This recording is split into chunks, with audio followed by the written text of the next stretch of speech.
Donc, ce meet-up, aujourd'hui, on accueille Thomas Carpentier. Je vous demanderai de bien muter votre micro pendant que Thomas parlera. Ça sera plus pratique. Ça évitera d'entendre des chiens aboyer. Si vous avez des questions, il y a un chat à droite. Vous pouvez poser ces questions ici. Et Vincent, oui, Vincent, il est là, il sourit. Donc, il se Je souvient. suis là. C'est- on a chargé Vincent de noter un peu ces questions. Vous pouvez les envoyer au fur et à mesure dans le chat. Et à la fin, Thomas pourra y répondre. Et à la fin, Je- si vous voulez poser une question en direct, il suffira de lever la main. Je crois qu'il y a une petite fonctionnalité qui permet de lever la main ou dans le chat, enfin, peu importe. Le meetup va être enregistré. C'est Mimoun qui s'en occupe. Je ne sais pas si. Ah, si, il a déjà lancé l'enregistrement. Bon, ça ne raconte pas grand-chose d'intéressant. Ce sera plus intéressant que Thomas. Donc, Thomas Carpentier, qui est. Moi, je le connais bien parce qu'on a organisé le premier meetup Lyon Testing avec lui chez Genymotion. C'était en octobre 2016. C'était il y a très longtemps. Donc, un des premiers avec le Lyon Testing Meetup. Ensuite, il a déménagé, donc il nous a lâchement laissé tomber. Et donc, ce soir, il travaille chez Genymotion toujours. Il est reparti, il est revenu. Il nous va parler d'industrialisation de tests d'applications Android. Et donc, c'est à toi, Thomas. Ça marche. Merci à tous et merci de m'accueillir. Je vais présenter mon écran pour.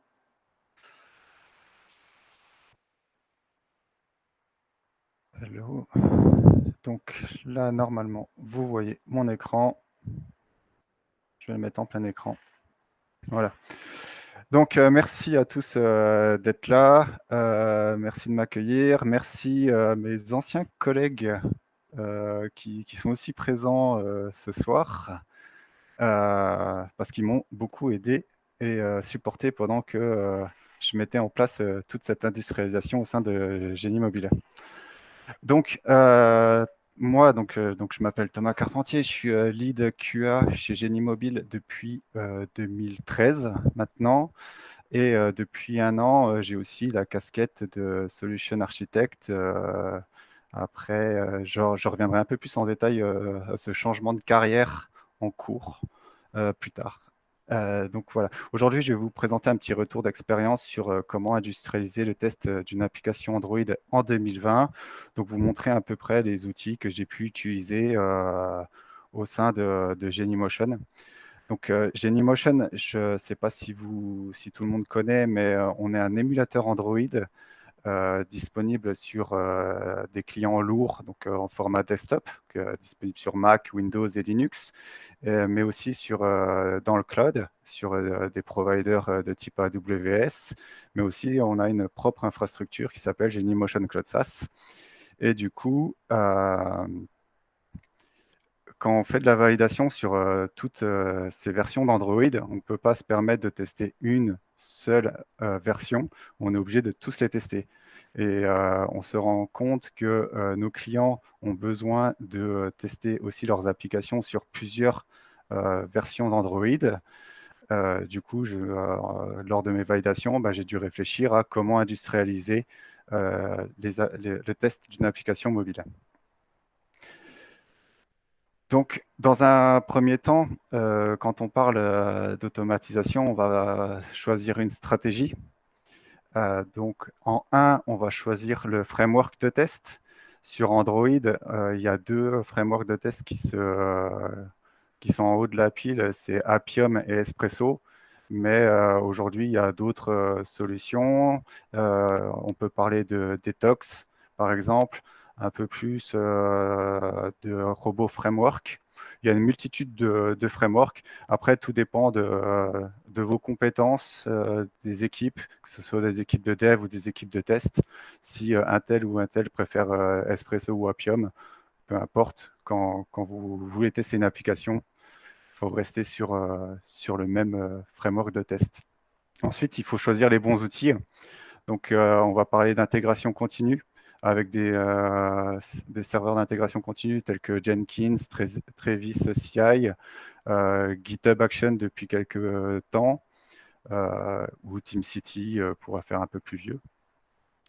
Et dans le choix des outils, en fait, on va aussi avoir où c'est qu'on veut tester notre application. Est-ce qu'on veut tester ça sur des virtual devices ou c'est sur des vrais devices physiques? Donc, je pense que en tant que testeur, on se doit de tester notre application sur des vrais terminaux physiques à la fin de lorsqu'on veut faire une mise en prod. Je pense que c'est important. Après, sur les phases de développement, si on veut avoir des résultats un peu plus rapides, il faut en prendre en compte les émulateurs qui permettent d'avoir des versions d'Android à disposition tout de suite, alors qu'avec un vrai device, si on n'a pas une ferme de device qui représente l'ensemble des versions d'Android nécessaires à disposition, en fait, on se retrouve vite, comment dire, restreint en fait en termes de couverture de tests. Et ensuite, dans la stratégie d'automatisation, en fait, c'est comment sont lancés les tests, à quel moment on va les lancer, quels sont les différents outils en plus qu'on va avoir besoin. Donc ici, je vous ai fait un petit schéma que je pense que tout le monde ici connaît et utilise dans son entreprise. C'est-à-dire que les devs, les QA poussent leur code ou leur code de test sur GitHub ou autre. Ça envoie ça au serveur d'intégration continue. Ça build de l'application, ça teste et ça envoie une notification en cas de succès ou d'échec aux développeurs, aux managers, et puis vice-versa, on recommence jusqu'à ce que l'application soit bonne. Donc aujourd'hui, on a des outils de CI qui permettent de faire ça, mais on peut encore aller plus loin avec les outils de CI/CD qui vont jusqu'à déployer l'application sur le Play Store si tous les tests sont verts. Par exemple, si on a une application qu'on veut fournir en mode bêta, on peut tester notre application, tous les tests sont OK, boum, ça part directement sur le Google Play Store version bêta. Donc voilà à peu près pour la stratégie que je pense que tout le monde met en place. Je vais vous parler un peu plus aujourd'hui en fait de la complexité des tests chez Genymotion. Donc comme je vous l'ai dit, Genymotion on fournit des émulateurs Android. On supporte 10 versions d'Android, Android 4.4 à Android 10. On a des centaines de configurations possibles, la taille de l'écran, la locale, la mémoire, le nombre de CPU. On est aussi disponible, comme je vous le disais, sur des providers tiers, donc AWS, GCP, Alibaba Cloud, Windows Azure, et sur notre propre infrastructure, Genymotion Cloud SaaS. Et les providers, ils fournissent plusieurs types d'instances. Par exemple, sur AWS, on peut parler de T3.medium, M5.2X large. Je ne vous parle pas des autres types d'instances chez les autres providers parce que c'est complètement illisible et ça parlerait pas, quoi, en fait.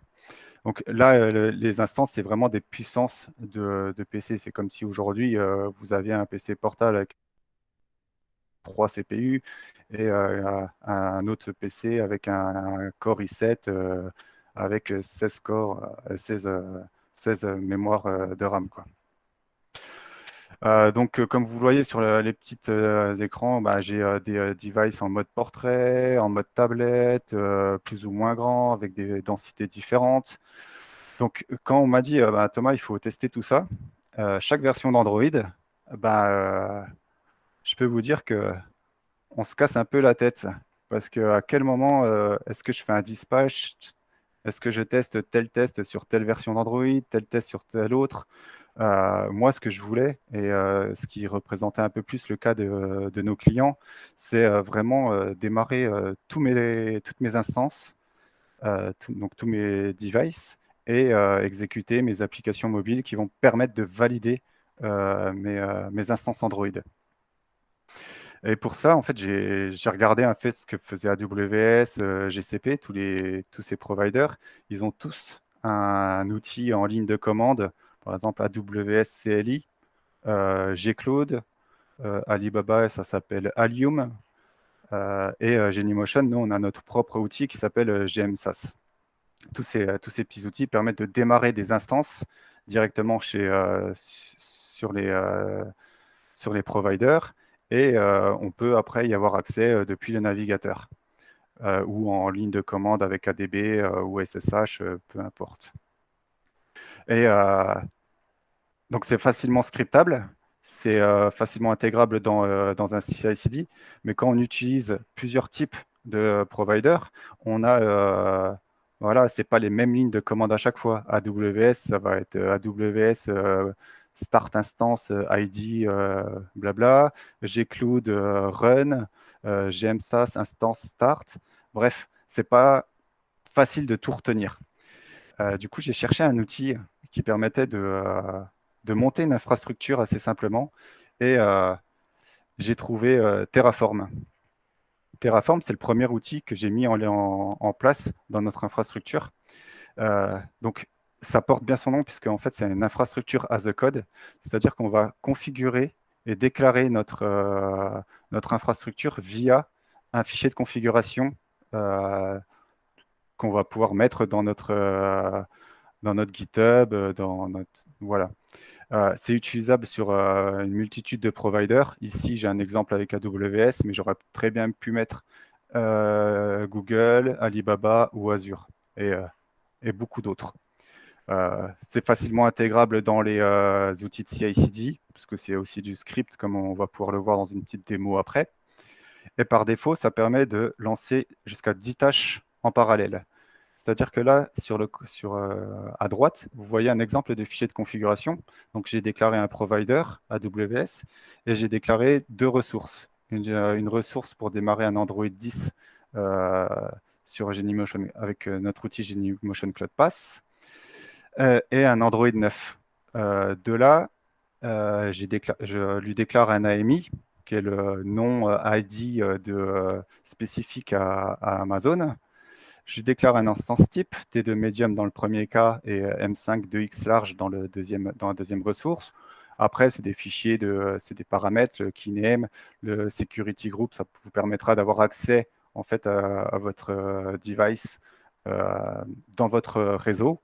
Et puis un petit nom, histoire de le retrouver assez facilement. Donc, quand j'ai commencé à valider toutes mes versions d'Android sur ces providers, bah, je me suis dit génial, j'ai réussi à réduire mon temps de test d'une manière phénoménale. C'était il y a quelques années, donc je n'ai pas noté les chiffres, mais bon, c'est assez conséquent quand même. Et je me suis dit, mais j'ai les mêmes tests qui doivent passer sur ces providers AWS et ils doivent passer aussi sur notre infrastructure Genymotion Cloud SaaS. Et je me suis dit, mais est-ce qu'on ne pourrait pas réutiliser en fait ces fichiers de config? Donc j'ai regardé un peu comment marchait Terraform. Et Terraform, c'est un outil qui est open source et qui permet en fait de créer son propre plugin. On a donc chez eux, ça s'appelle des providers. Et du coup, bah, je me suis lancé dans la création d'un provider. Donc la petite histoire, c'est que je ne suis pas non plus un développeur hors pair. Moi, les petits scripts de test, ça me suffit. Et j'ai dû apprendre du Go. Le Go étant le langage de Terraform. Et ça m'a pris quand même pas mal de temps. Et donc, j'ai pu créer un provider. Donc, l'exemple que je donne ici, ça va être provider Genymotion. Je lui donne les crédentials pour se connecter à ma plateforme. Je lui donne 3 ressources et les paramètres qui lui vont bien. Le recipe ID, en fait, ça va être l'ID de l'instance que l'on a chez nous, sur notre plateforme. C'est-à-dire qu'à chaque fois que vous allez vouloir démarrer un Android 7, ça va utiliser cet ID et vous êtes sûr qu'à chaque fois que vous allez pousser vos tests, ça va tout le temps démarrer sur un Android 7, un Android 8 et un Android 9. On peut déclarer aussi quelques paramètres supplémentaires comme le fait de vouloir ou non être connecté à ADB et avoir un ADB serial port, ici 90-90. Si si vous utilisez Appium et que vous faites souvent du test en parallèle, vous aurez besoin en fait de démarrer des instances avec un serial port spécifique. Je vais vous faire une petite démo. Si je retrouve la souris, oui, Terraform.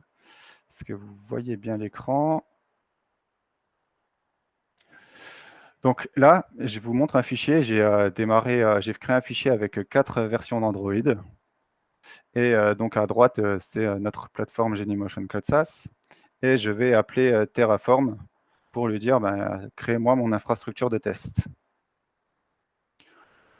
Donc, vous voyez qu'en parallèle, en fait, il est en train de me créer 4 instances d'Android. Ça prend un peu de temps. Donc voilà, là, on voit que ça change un peu. On en voit 3. Il y a la 4e qui va arriver. Hein, ça dépend tout le temps. Voilà, la 4e. Là, on est à 20 secondes pour démarrer 4 instances. On est en train de faire la connexion avec ADB, qui est complètement invisible en fait à l'utilisateur. Et au bout de 40 secondes à peu près, on va avoir la connexion ADB qui va être faite et les devices qui vont être utilisables. Donc voilà, Terraform nous dit OK, je fais un ADB device, j'ai mes 4 devices, je peux lancer mes tests. Et puis à la fin de mes tests, je détruis mon infrastructure parce que j'en ai plus besoin. Et Terraform a une super commande destroy qui veut vraiment tout dire. Elle explose tout et ça éteint tout.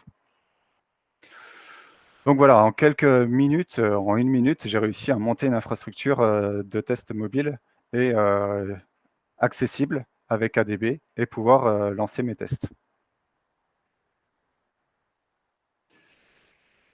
Je reviens. Et de là, en fait, ma carrière a changé. Je suis passé de QA lead à rajouter une petite casquette de solution architect parce que mes employeurs m'ont dit Thomas, ça serait bien que tu regardes avec nos clients s'ils n'ont pas ces problèmes, comment ils pourraient accélérer leur campagne de test en multipliant en fait le nombre de versions d'Android possibles sur leurs tests, sur leur campagne de test. Et du coup, voilà, je me suis mis à écrire des plugins.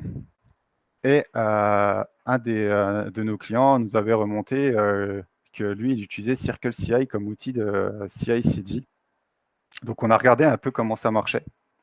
Et donc, c'est un fichier YAML qui est directement intégré dans votre repository, ce qui veut dire qu'à chaque push ou commit dans votre repository, on va pouvoir CircleCI va détecter ce commit et va lancer un workflow. Donc ici, on est en création d'un plugin. Donc chez CircleCI, ça s'appelle un orb. Donc nous, on l'a appelé Genymotion SaaS Orb. Et chez CircleCI, plus vous payez ce qu'ils appellent des jobs concurrents, vous pouvez lancer plus de jobs en parallèle. C'est-à-dire que si vous en avez 4 jobs concurrents, vous allez pouvoir lancer 4 jobs Genymotion. Si vous en avez 2, vous pourrez en lancer que 2. Ici, donc on a créé un fichier, notre plugin, en fait, il se présente de la manière suivante, c'est-à-dire qu'on va appeler notre orb dans le fichier de config CircleCI, et de là, on va définir un workflow. Moi, mon workflow, je veux qu'il lance mes tests sur 2 versions d'Android. Donc ici, j'ai marqué Android 9 et Android 9. Bien entendu, j'ai fait une coquille parce que le deuxième, c'est un Android 10. Et pareil, je lui donne un recipe ID qui correspond toujours à l'ID unique qui est disponible sur notre plateforme. Et un ADB serial port qui est optionnel ou pas, qui est optionnel, oui, ou si vous en avez besoin, vous pouvez le rajouter.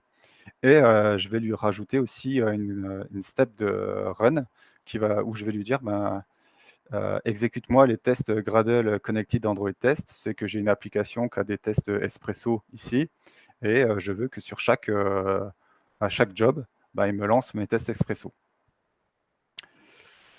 pas de petites démos, mais des petites screenshots ici. Donc ici, on voit qu'on a eu deux jobs, Android 9 et Android 10. Chacun a pris 2 minutes d'exécution. Sur le build total, on est à 2 minutes 28. Donc on voit bien que ça a démarré les instances en parallèle. Et si on regarde un job un peu plus en détail, on voit qu'il s'est passé quand même beaucoup de choses invisibles toujours à l'utilisateur. On voit que ça a installé notre outil de commande GMSAS, que ça l'a configuré, que ça fait l'authentification, que ça a démarré une instance, que ça a exécuté les Connected Debug Android Test, c'est pas le même screenshot du coup, et que ça a stoppé les instances Android. Là, si on revient rapidement sur le fichier de configuration, on voit que pour l'utilisateur qui veut configurer en fait son infrastructure de test, il a pratiquement pas grand-chose à faire, juste à donner un nom à son job et trouver l'ID qui lui va bien. Et derrière, le plugin, en fait, il se charge de tout. Et donc CircleCI, je ne sais pas si beaucoup d'entre vous l'utilisent, mais c'est assez simple d'utilisation. Le fait que ça soit directement intégré dans GitHub, à chaque commit, boum, ça lance mes tests. Je trouve ça assez intéressant. On s'est quand même renseigné sur d'autres outils. On s'est renseigné sur d'autres outils et on a découvert un outil qui s'appelle Bitrace. Bitrace, c'est un outil de CI/CD, tout comme CircleCI. Sauf que là, c'est vraiment une solution qui est dédiée au mobile. Eux, c'est leur truc, c'est le mobile. Ils ne veulent pas faire autre chose. C'est dédié au mobile. Donc, on va pouvoir faire de l'iOS et de l'Android. Ça va être aussi pour tout ce qui est les applications cross-platform, donc avec du React Native, du Flutter, Xamarin, etc.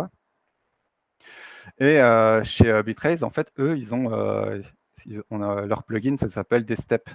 Donc là, on a dû créer 2 steps, une pour démarrer les devices et une pour stopper les devices. Alors que sur CircleCI, c'était intégré dans le même plugin. Là, leur façon de faire est différente. Donc, 2 steps. Et vous allez voir, je vais vous montrer une petite capture d'écran juste après. C'est complètement différent de CircleCI dans la façon de l'utiliser. Parce que là, en fait, on est sur des applications web directement. On va sur leur site web, on se connecte et on va pouvoir créer notre propre workflow de test. Vraiment de manière WYSIWYG. Je prends ma step, je la déplace où je veux. Je peux me créer X workflow que je veux. Donc ici, j'ai créé un workflow qui s'appelle Expresso. Dedans, je vais lui mettre ma step de start instance. Comme tous les autres plugins, je suis obligé de lui donner un peu mes crédentials. Je vais lui donner mes recipe ID. Donc là, typiquement, j'en ai 3. Ils sont tous séparés par une petite virgule. Si j'en mets qu'un, ça démarrera une instance. Si j'en mets 10, ça me démarrera 10 instances. Pareil pour le DB Serial Port, où je peux faire un peu ce que je veux. Ensuite, j'ai une étape de Gradle Runner qui va me lancer, tout comme CircleCI, qui va me lancer les connectés d'Android Test. Et à la fin, j'ai une step, Genymotion Cloud Stop, où là, ça va stopper tous les devices qui sont démarrés par la step Start. Et cette step stop, en fait, elle est tout le temps exécutée. Parce que si votre test échoue, Bitrace, lui, par défaut, ce qu'il fait, c'est qu'il arrête le workflow et les instances auraient toujours été online sur notre plateforme. Donc, ce qui n'est pas très correct pour les utilisateurs. Donc, on a fait en sorte que le Genymotion, que la step stop tout le temps. Une petite démo avec Bitrace. Donc là, je suis sur Bitrace. J'ai fait une petite branche spéciale Meetup. Je vais démarrer mes tests Appium. Donc, j'ai pris le workflow Appium. Donc là, le workflow, en fait, qu'est-ce qu'il va faire? C'est qu'il va me démarrer mes instances. Il va me builder l'application Android. là, il est en train de me... J'ai accéléré les choses pour que ça aille beaucoup plus vite. Il est en train de m'installer et de me démarrer mon serveur Appium. Donc, je vais me permettre d'avancer encore un peu plus vite. Donc, une fois que les Appium est démarré, je vais pouvoir passer à la step suivante, qui est donc Start Instance. Là, on va voir que sur... on va voir qu'on va avoir 3 instances qui vont être démarrées en parallèle, bien entendu, histoire de gagner encore du temps. On va les afficher.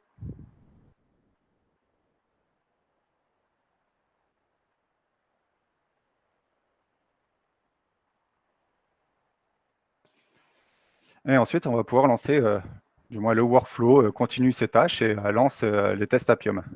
Bon, là, c'est de l'Appium, donc ça reste toujours un peu lent, mais bon, on s'y fait à la longue.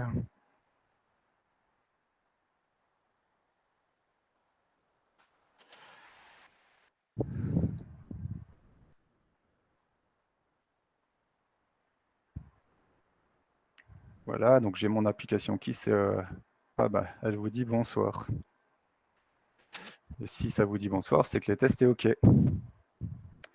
Donc une fois que les tests sont passés, bah, ça va m'éteindre mes instances.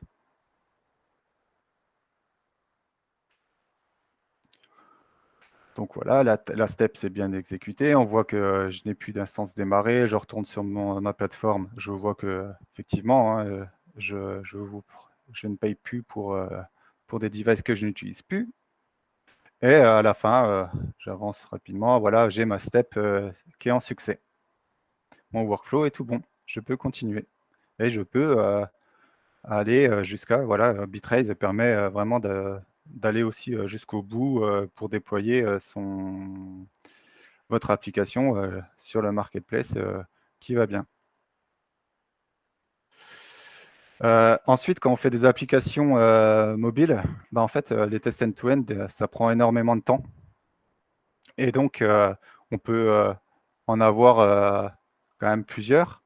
Et ici, on s'est retrouvé aussi dans un cas où voilà, on avait une centaine de tests à faire.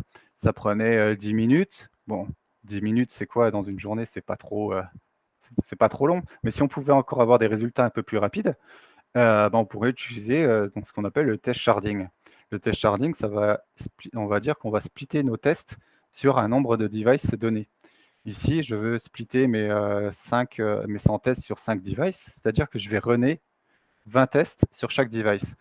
Et donc, comme on a vu avec tous les outils précédemment, on peut démarrer 5 devices différents, mais on peut très bien aussi démarrer 5 fois le même device. Il suffit juste de donner le même recipe UID à chaque fois. Donc, ce qui est vachement intéressant, dans le sens où si je veux tout le temps lancer mes tests sur la dernière version d'Android, donc chez Genymotion, c'est Android 10, mais dans la vraie vie, c'est Android 11. Donc, si je veux lancer sur la dernière version d'Android, je vais démarrer 5 fois ma version d'Android et je vais exécuter 20 tests par instance. Et en 2 minutes, j'ai mes résultats de test, ce qui est quand même plus intéressant. Le futur chez Genymotion et tout ce qui est infrastructure d'applications mobiles, on veut aussi continuer d'aider les développeurs et les testeurs à monter ces infrastructures avec les outils qu'ils utilisent au quotidien. Donc depuis quelques mois maintenant, il y a GitHub Action qui propose son outil de CI en ligne. Donc on va certainement travailler là-dessus pour créer un plugin. On a GitLab aussi, qui existe depuis longtemps et qui a depuis toujours ses propres outils de CI/CD intégrés. Donc pareil, on est en train de regarder un peu comment faire. Et dans un tout autre registre pour nos nos développeurs qui font des applications React Native et qui n'utilisent pas Android Studio et qui utilisent plus des outils comme Visual Studio Code, en fait, on aimerait leur permettre de ne pas changer de fenêtre pour démarrer une instance. Donc, du coup, s'ils pouvaient ouvrir la palette Visual Studio Code et dire Genymotion Start Instance Android 10 ou même aller plus loin, Start X Instance Android 10. Tout ça pour qu'il reste focus sur son code et qu'il a juste à démarrer et à exécuter ses tests. Ça serait quand même pas mal. Je pense que ça les aiderait beaucoup. Donc voilà, après, ça, c'est les trois plus gros chantiers qu'on a à venir pour améliorer toujours et toujours l'industrialisation. Si vous en voyez d'autres, n'hésitez pas à m'en parler, hein. Moi, je suis preneur de toute intégration. Voilà, qu'est-ce que je pourrais dire? Et ben voilà, je peux vous dire merci et je suis ouvert à vos questions. Merci à toi. Donc, on a déjà 5 questions. Ok. Donc, la première, c'est de Benji, qui te demande si derrière Terraform, quel outil se charge de simuler Android? Ben, en fait, simuler, c'est nous, c'est Genymotion. Genymotion, on fournit c'est nous qui créons l'Android que tu vois. Ensuite, derrière Terraform, il va appeler notre outil de ligne de commande GMSAS pour démarrer les instances et se connecter en ADB. Est-ce que ça correspond à la question? Ça répond à la question? Alors, Benji, si tu as Oui, ok. d'autres questions. La deuxième, c'est Jérôme qui demande est-ce que tu as un framework de test pour faire du test unitaire sur Terraform? Pas du tout. Je suis Test unitaire sur tes scripts. non, je Oh suis là là plutôt là là. je suis réfractaire en fait aux tests unitaires et je pousse mes développeurs à les écrire. Je préfère le faire dans ce sens-là. Une autre question de Cédric Moretti. Quelle est la durée d'une campagne complète? Donc ça, on l'a vu. Enfin, ça va dépendre. Bah, tout dépend du nombre de tests. Après, maintenant, la création de device avec tous ces outils, elle est assez simple. Après, nous, on fait pas d'application en vrai. Moi, comme je dois tester en fait nos émulateurs, c'est beaucoup plus qu'une simple application. Euh, je vais, voilà, nous, on fait un émulateur où on simule des sensors comme on va simuler la batterie, on va simuler le widget, le GPS, on va simuler la qualité de réseau. Mais tout ça, on a besoin d'applications mobiles pour vérifier ces données-là. Et du coup, en fait, moi, le but de ma validation, c'est de tester l'extérieur de notre émulateur. Et grâce aux applications, je vais tester l'intérieur. Il y avait d'autres questions qui allaient avec ça. Y a-t-il des tests avec les vrais téléphones? Des tests Non. du Ah non. CSDT? Nous, on est à 100% émulateur. Et l'accessibilité est testable via ces plateformes ou pas? Bonne question. Écoute, Cédric, je prends note. Je ne sais pas. Je ne peux pas te répondre là. Je vais noter cette question. Je vais la poser à mes PO. On ne s'est jamais posé la question, je crois. Ok. La prochaine, c'est Well. Je ne sais pas si je dis bien le prénom, désolé. Comment est configurée l'instance qui est lancée à travers Terraform? Bah, l'instance, elle est configurée par défaut. Là, dans le fichier que je vous ai montré, c'est vraiment une instance par défaut. Nous, on fournit ce qu'on appelle des templates préconfigurés. On va fournir un Google Pixel C, un Samsung S10, où on va, dans ce template, on sait qu'il a X CPU, tant de mémoire RAM, un disque de temps. Et en fait, ce que je vous disais tout à l'heure avec les récits PUID, c'est que cet ID, en fait, il correspond à tel template.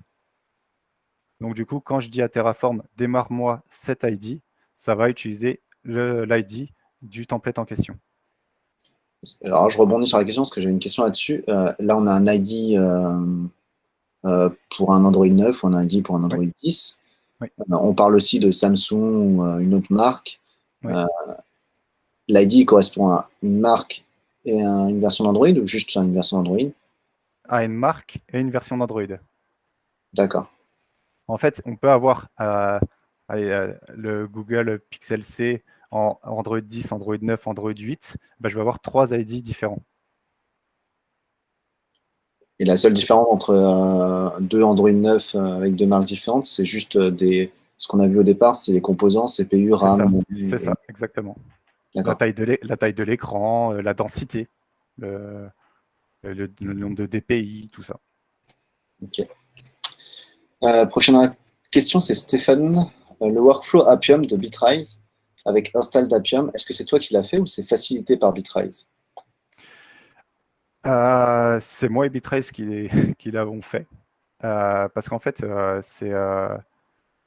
bon, c'est plus eux que moi. Allez, j'avoue. C'est plus eux parce qu'en fait, eux, ils ont eu des problématiques avec leurs clients où ils se sont dit, bah ouais, leurs clients leur ont dit, nous, on veut tester avec Appium.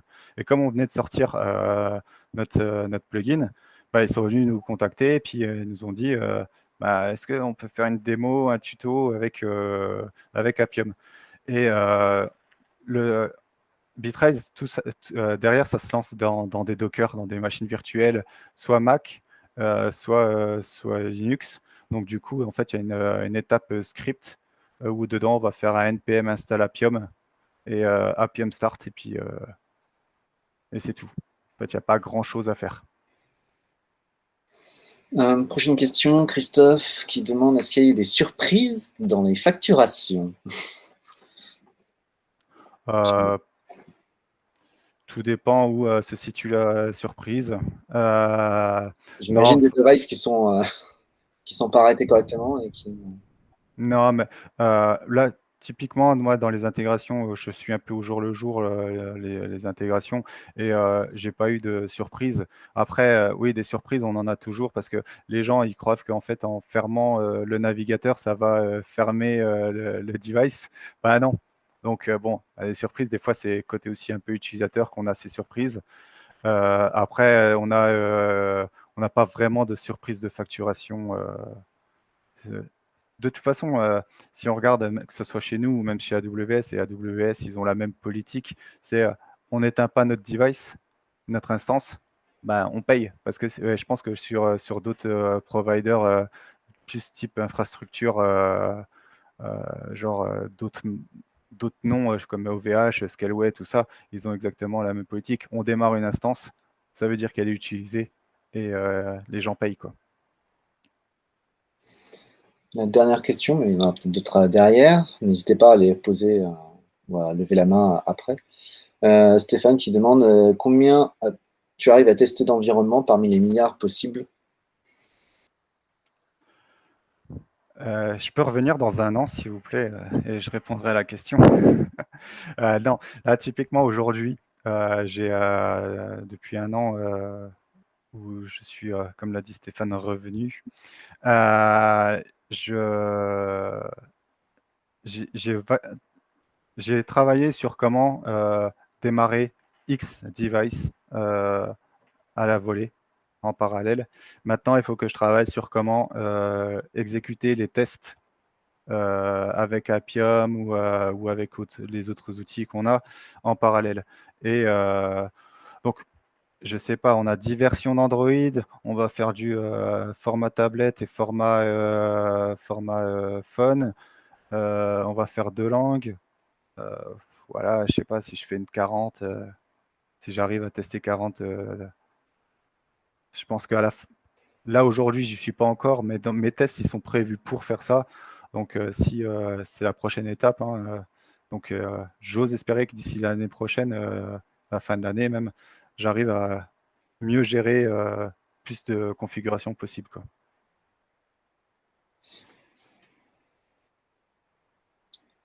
Ok, merci. Après, comme je disais, en fait, notre but, nous, c'est pas de tester toutes ces configurations. mais d'en tester le maximum qui représente les cas clients. S'il y en a d'autres qui ont d'autres questions, allez-y, n'hésitez pas. Moi, j'ai une petite question.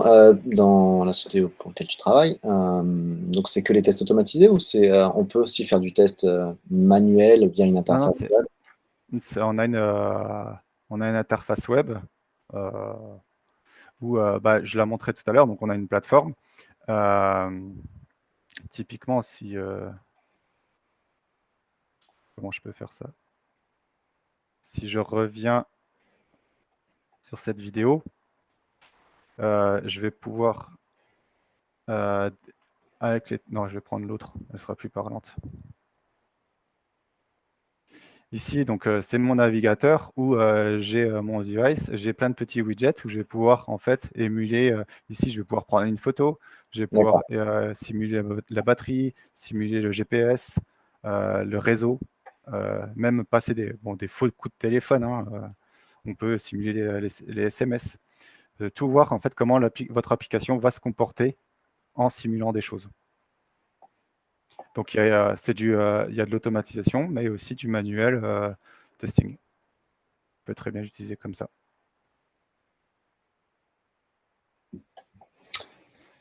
D'autres questions?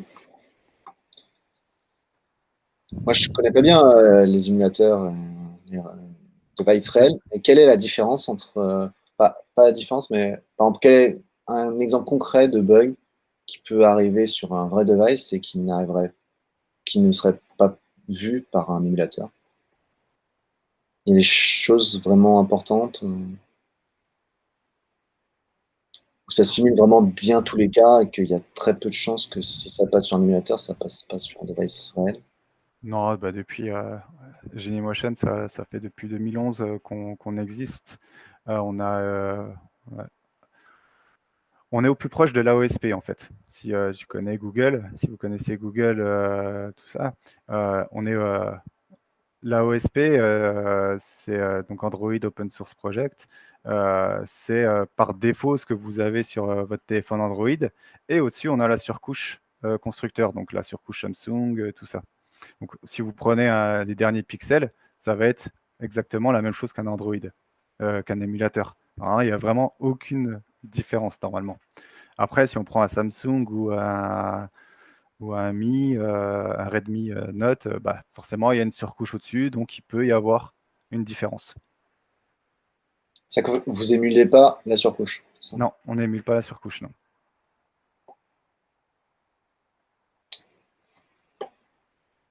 Ah, une question de Benji. Simulez-vous Non. desktop notamment? T'es du lieu?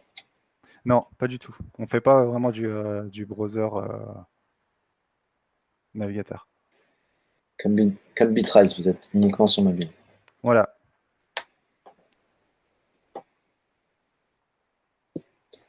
Est-ce qu'il y en a d'autres questions?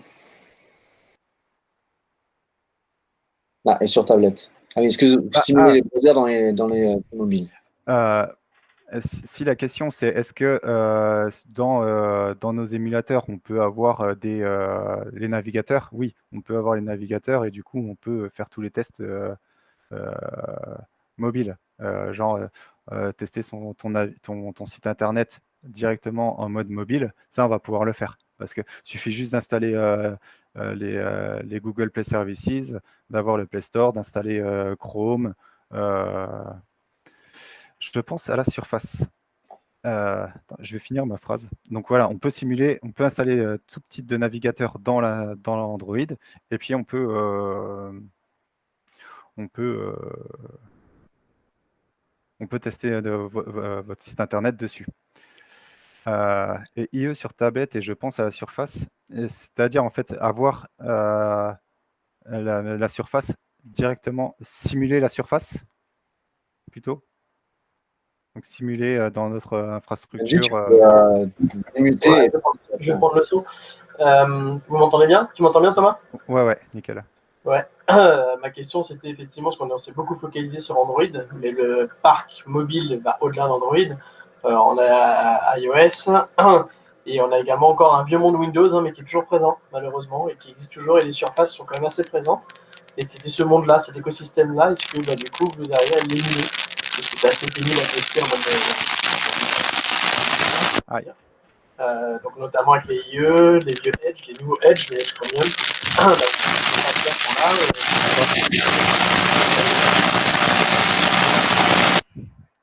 J'ai coupé ton micro parce que ça grésillait beaucoup, Benji, désolé. Ouais, Tu as compris la question? Je pense que j'ai compris la question, mais non, en fait, non. Pour l'instant, nous, on se focalise vraiment que sur de l'Android et pas sur les autres systèmes, quoi. On a d'autres questions qui sont apparues. Daphné qui demande au final quel était le gain de passer par Terraform Echo en dehors du fait de paralyser des instances et l'intégration dans la chaîne de CI. Le gain, c'est plus une facilité. Il n'y a pas eu un gain énorme, hein. On va faire un script qui démarre avec les outils qui va bien, les outils spécifiques qui va bien, genre AWS Start Instance ou GMSAS Instance Start. Faire un script bash qui lance ça en parallèle, c'est faisable. Mais le gain, c'est plus de la connaissance, c'est rencontrer aussi une communauté, parce que Terraform, c'est plus un peu plus typé DevOps, et c'est une autre communauté que les testeurs. Donc ça permet aussi, dans mon cas, de mettre les pieds dans cette communauté. Donc c'est plus un gain, puis c'est un confort. Je trouve que d'un fichier de configuration qui est comité sur le code, je sais que quand je veux dire à mon développeur, tu veux reproduire, prends ce fichier de configuration, ça va tout te démarrer. C'est quand même plus facile pour lui, quoi. Une autre question de Justine. Bitrise permet également Electron, Windows et macOS, mais je ne sais pas si les tests sont pris en compte de ce côté. Je ne sais pas non plus. Désolé. Jérôme demande pourquoi du Terraform et pas du Ansible.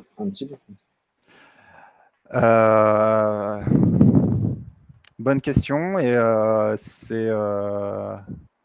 c'est en cours de réflexion. Moi, je sais que toute notre infra est gérée par Ansible, donc on a des personnes qui sont très compétentes là-dedans.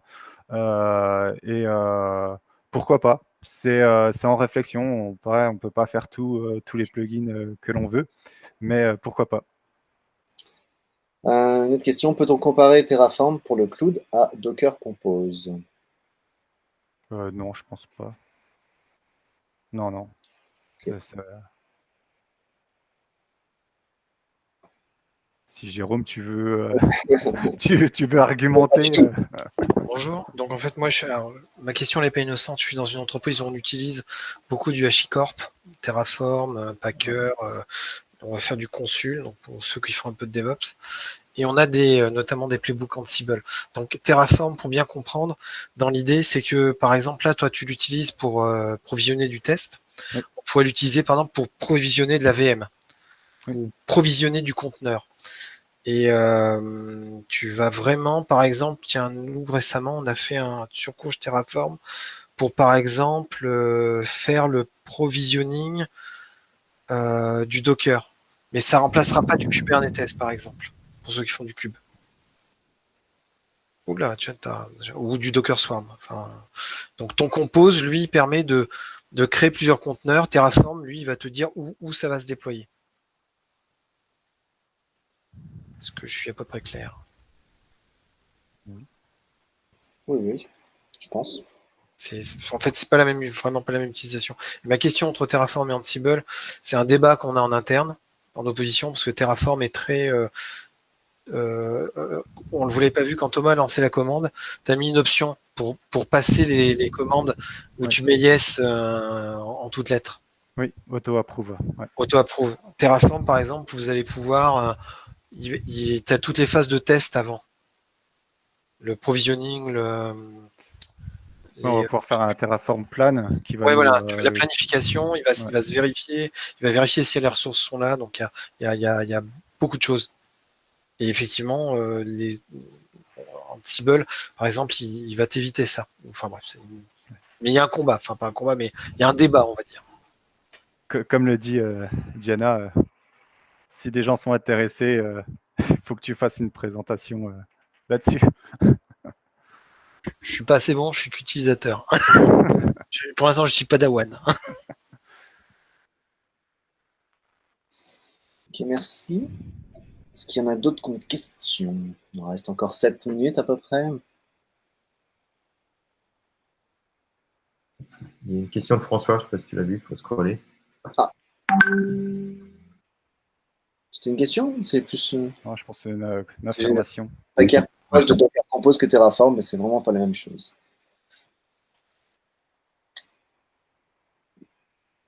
Ok, bah, s'il n'y a pas d'autres questions, Stéphane, tu veux reprendre la main Ouais, je vais juste vous dire merci à tous avant que Stéphane reprenne la main. Et moi, je suis sur le Slack Ministry of sur le Slack Test Communauté. Donc, n'hésitez pas à rejoindre si vous n'y êtes pas encore, parce qu'il y a une bonne communauté de testeurs. Et si vous avez des problèmes et que vous voulez qu'on en parle, sur les problèmes d'industrialisation de tests, et que vous voulez qu'on en parle, je pourrais vous aider. Voilà, merci à tous. Merci à toi, Thomas. Je peux reprendre la main, mais j'ai pas grand-chose à ajouter. Je vois que Mimoun a mis le lien justement pour le Slack de la test communauté, si vous voulez venir. Vous êtes les bienvenus. Merci à tout le monde, merci Thomas, et bonne soirée. Si quelqu'un a quelque chose à rajouter, qu'il le fasse tout de suite. Sinon, à la prochaine et bonnes vacances. Merci. À la prochaine, bonnes vacances. Salut, bonnes vacances à tous. Bye.